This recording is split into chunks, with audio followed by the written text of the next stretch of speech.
Hello, boys and girls. Hello, good news. It's my debut. I am Professor Snicklefritz. I'm a famous professor. I have taught all around the world doing many classes. And today, Brother Chris was able to let me come here. Can everybody hear me okay? Yes. Okay.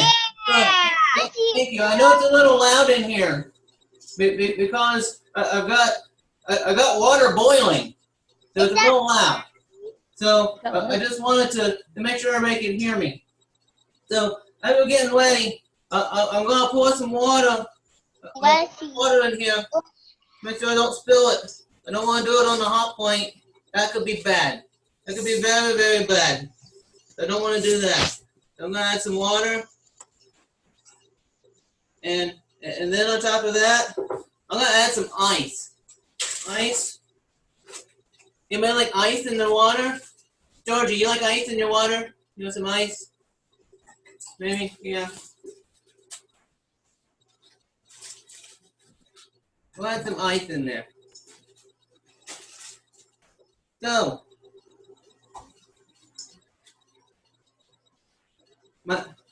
my hair, I need a hair trim. This COVID-19 has not been good at all.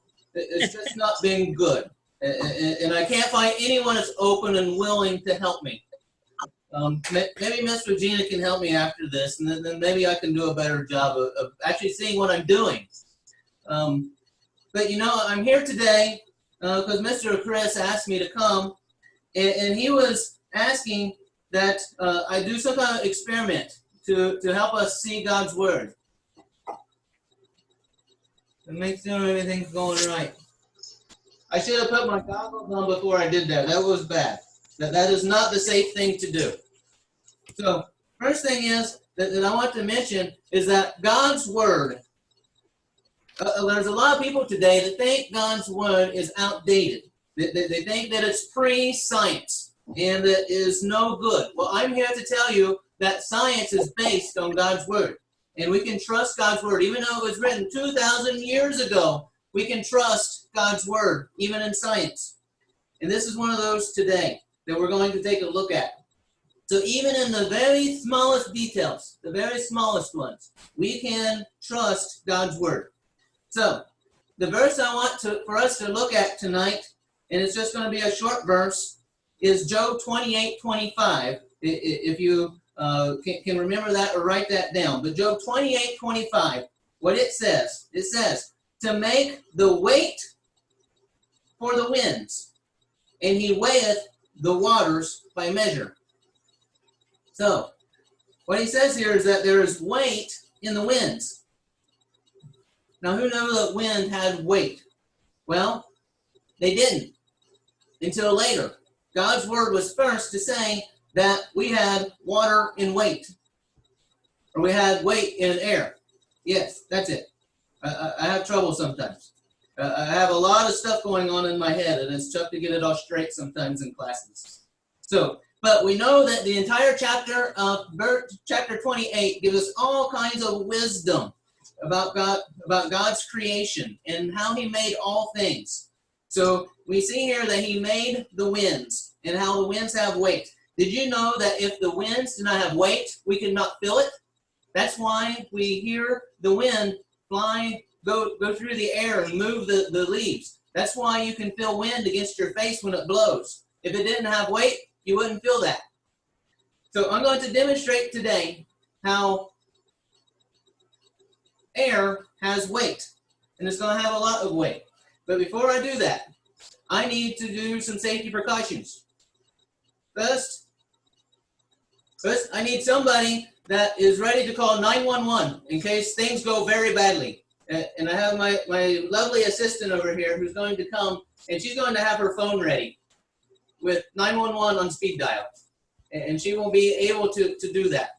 So while I wait on her, I'm going to go ahead and put my goggles on, because I want to protect my eyes. My eyes are very, very important. If I don't protect my eyes, then I can't continue my work. The next thing that I want to look at is I need gloves. I need heavy-duty hot gloves. Without heavy-duty hot gloves, I can burn myself. Burning myself is very, very bad. I've done that. It hurts. Don't do that, kids. When you touch hot, don't touch hot things. Don't touch them at all. Only trained professionals like myself can do that. Now, I have water inside these cans, and the water is boiling. I hope I still have water left and it's still boiling. I see steam coming out, so it means that something is happening. So I'm going to pick one of these up really quickly because it's hot, and I'm going to put it inside this dish. And hopefully you will, when I put it in the dish, you'll hear a pop, and then you'll see the can crush itself because of air pressure. And it will not be because of me. Let's try this real quick. Oh my, it crushed. The can is crushed. I don't have to step on it. That is fantastic. That saves my foot. Oh, looky there and all that. And there's extra water coming out. The reason for that is because the steam that was created in the can, once I put it down in the water, it condensed the steam and it created a vacuum. So then with the vacuum, it sucked the can closed all by itself. All by itself, it did that. And then that's how you get a crushed can. See, it's much more fun doing that than stepping on one. Let's try it again. Let's make sure that I'm doing it correctly.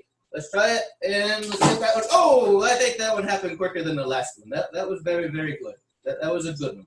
So anyway, you'll see lots of water. See, there's lots of more water coming out. That's because the vacuum was there. It actually sucked water from the pan into the can. That's why there's so much. I actually put just a little bit of water. There's very, very little water there. One more, just to make sure. So this, see, I do it 3 times. Three times just to make sure people can understand that when you do an experiment and you have a hypothesis, you need to be able to do it repetitively. So if it's really the air that's doing it and we're correct, it should happen again. So let's see if this happens. And one more time. Oh my, yes it did. That one almost got me, I think. But I think I'm okay. That's why I wear gloves. That's why I wear goggles. That's why I have my assistant, lovely assistant here. She has her phone. She has her phone just in case. But so far I survived. So thank you. Thank you for being ready to call, because I've done it before. I don't need to go to the hospital again. That was a bad day. I remember that. I remember it very closely. You know, before I touch this, I better turn it off, because I'm gonna burn myself. I need to find how to turn it off. Here, I think. Maybe that was it. Maybe that wasn't. Yes, I think I turned it off. Just to make sure that I don't burn myself. I probably should keep those on, but I'm going to take them off because I can't hold my papers very well with very thick gloves like that. So it's not good. So, oh my, somebody turned it off completely. It's gone. So, some things for us to think about through this is that the air around us has 2,100 pounds of force. So it weighs 2,100 pounds. And I think, oh my, all that weight, a ton sitting on top of me. How do I survive? I have no idea. This is bad.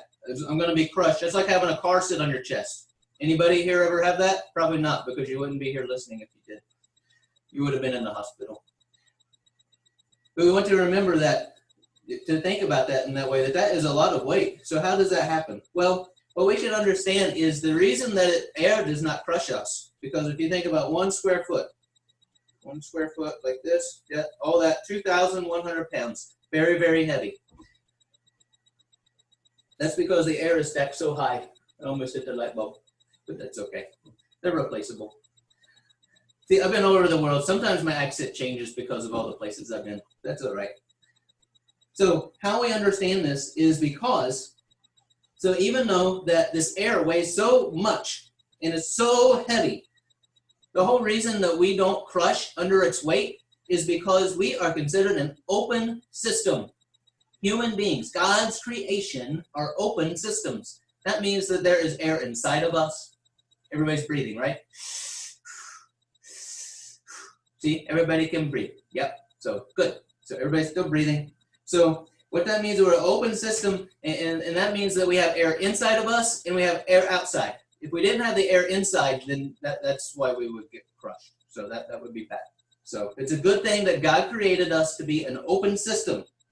Now, if anybody has dove into the water or have swam and tried to swim very, very deep into the water, you'll begin to feel pressure on your ears. Your ears, it's hard to find my ears with all my long hair.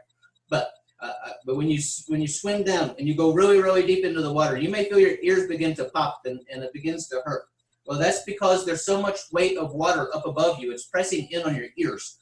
So that is the weight of water pressing in, just like there's air up above and pressing down on us. So so we can see God's creation and how that works. Did you know that the reason that there is, actually as you go higher in the atmosphere, there is less air? The reason for that is because of gravity. Gravity is what keeps the air nearby for us. And that's why we're able to do that. It's very, very good. So we can see through this that God's creation is very, very wonderful. And the neat thing is that it should be cool by now. And we can still see a bunch of water come out like that. Not all of that was in there. I think somebody left some pop in that one. I hear it fizzing. So we'll have pop. We'll have pop water there, soda water. So anyway, that is my experiment for tonight. I thank you for listening. I hope all you kids enjoyed this, and you talk to your parents. Maybe if you have some neat parents, maybe they can find a hot plate too. But as I said, make sure you get goggles. Make sure you get gloves. Make sure you're very, very careful because it can be very, very bad if you don't. So I'm gonna leave. I'm gonna go look for Mr. Chris and let him know that it's his time for the lesson. So I'm gonna go look for him. Mr. Chris, Mr. Chris, it's your turn. Mr. Chris, Mr. Chris, where are you at? I'm in here. I'm in here. It's your turn. It's your turn. Okay. Give me a second. I'll be ready. Thank you, Professor. That was fun.